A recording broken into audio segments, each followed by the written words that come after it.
Hello everyone, welcome to LearnZilla. So today in this module, we'll try to cover the strategy for preparing quantitative aptitude and data interpretation. So most of the times these two are considered as a linked topic. So QA section and DA can be separate in an examination, but for the sake of understanding and strategizing, what we do is we take the strategy for both quant and data interpretation in a single module. The reason being is in DI, all the concepts that we use, let's say average, compound annual growth rate, percentage increase, percentage decrease, most of them are kind of derived from quant itself. So that is the reason why we'll put both of them under the same umbrella. So firstly, before we go there, let us understand how we have categorized all the topics in quant in the application. So what we have done is in the app, we have covered them under 6 modules. So under the number section, we have the basics of averages, mixtures and allegations, progressions, set theory, HCM and LCF, LCM and HCF, and advanced topics like permutations and combinations and probability. In time, speed, distance and work, which is like the heavyweight topic, you can expect the maximum from this. You have time and distance, you have time and work, problems on time, races, clocks and calendars. So this can be even considered as a part of logical reasoning in the purview of some examinations, but we have put it in the time, speed, distance and work area. Pipes and cisterns, work and wages, boats and streams. So these are the major things that you have in this particular module. So elementary math, we have covered introduction, percentage, ratio proportion, surds and indices, square roots and cube roots, fractions and decimals, logarithms and powers. In the algebra section, we have covered quadratic equations, linear equations, simultaneous linear equations and word-based problems. Commercial math, we have very interesting topics. This is also a very heavyweight topic in examinations. Partnership and shares, simple interest, compound interest, profit loss and discounts. Geometry and mensuration, we have covered geometry introduction, trigonometry, circles, straight lines. So these are some things that we have covered in this particular section. So this is more or less the content that you have in the quantitative aptitude section. So now I'll suggest you a very good 6-week plan which will help you in sailing through this particular section. So firstly, before we start, whichever are marked in green, so which is already something that we have pointed out in the previous slide, these are topics of high importance and high weightage in exams.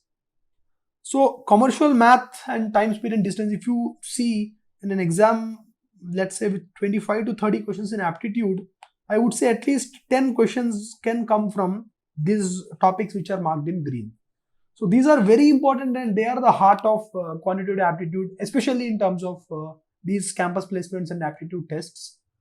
So I would say that the green topics should be given a very high weightage. Then we'll go with the red topics, so which are of moderate importance, the numbers and geometry mensuration section. So numbers, what all do we have? We have mixtures and allegations, averages, progression, set theory, permutations and combinations and probability. Geometry and mensuration, again, obviously, it is also a topic of moderate importance. And blue is the basics. So it's not like you don't expect any questions from this. You definitely have a good chunk of questions from this. But these are the basics that you need to solve any other topics. So what I would say is when you are looking at this plan, so standalone basis, if you are only seeing quant, so at least 120 minutes of time is something that I would recommend for a beginner to start with. So week 1 and week 2, I would recommend you to go through the basics. So which will be mostly the elementary math, which will have the square roots, cube roots, ratios, percentages, surds and indices, fractions, logarithms. So these are the basics that are required to solve any advanced topics in quant. So I would recommend you to completely go through this basic level things in the week 1. And in week 2, algebra, you can talk about quadratic equations, linear equations and all. So this will help you in the problem solving and simplification when you go for the advanced topics. So first 2 weeks, I would ask you to dedicate especially to the basic parts of elementary math and algebra, and then you can come over to numbers. So numbers, you learn very interesting things like set theories. So set theory is something that I would again say can overlap with the LR part in the purview of some examinations, but we have covered in the quantitative section itself. You can talk about progressions. It's a very vast topic again, and you can talk about the permutations and combinations and probability. So permutations and combinations and probability. So this is some section where you have a lot of depth in problems, but understanding is that you start it, you cover it as part of your preparation, but then you have to keep doing it more after your 6 weeks comprehensive coverage.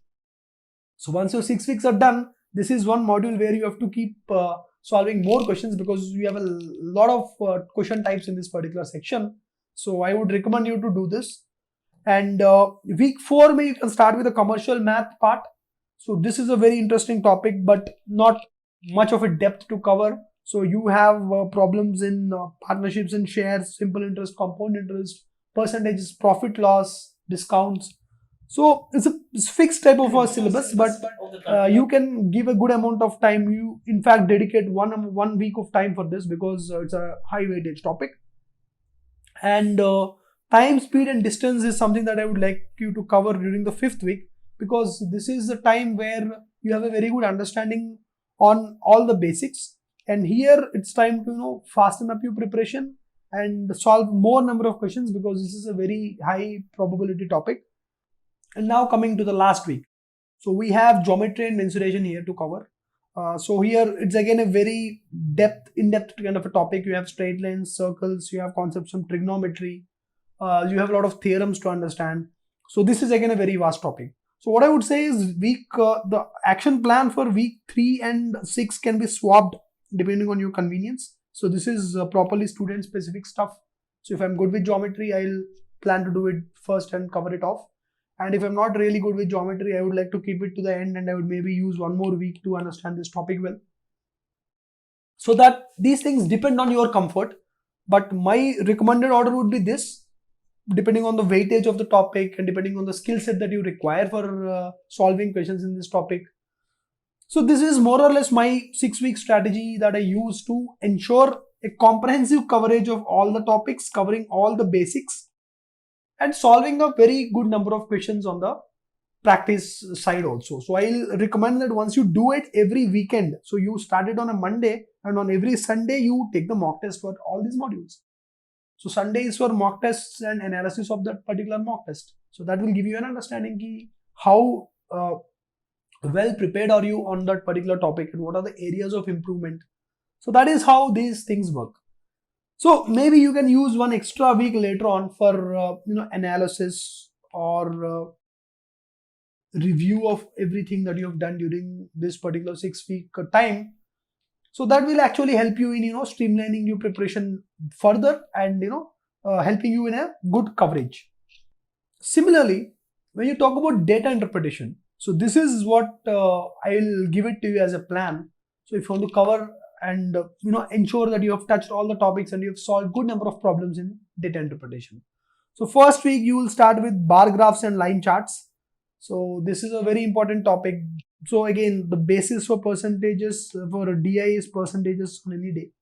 So most of the topics will be from this thing, and you have a lot of times you have an average, you have a growth rate, you have compound annual growth rate. So these are the things that are very important in DI. So I'll start with bar graphs and pie charts because most of them always are set based questions.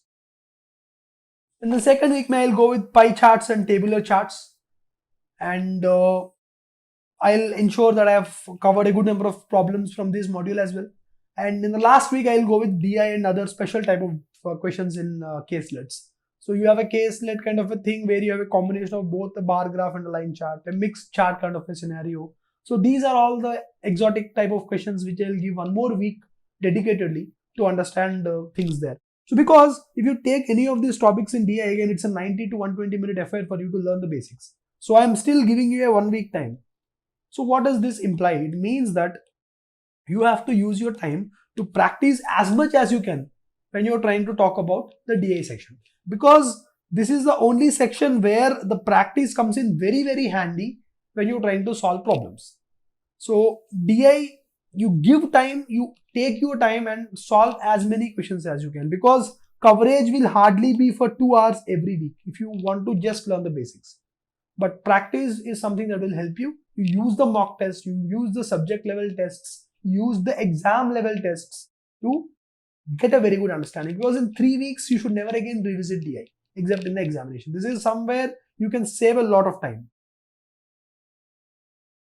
So that is how it works. So this is the plan that I would recommend for a beginner in quant and DI. So this will help you a very good coverage of topics and help you score well in the examinations, because we are touching everything end to end. Okay, thank you.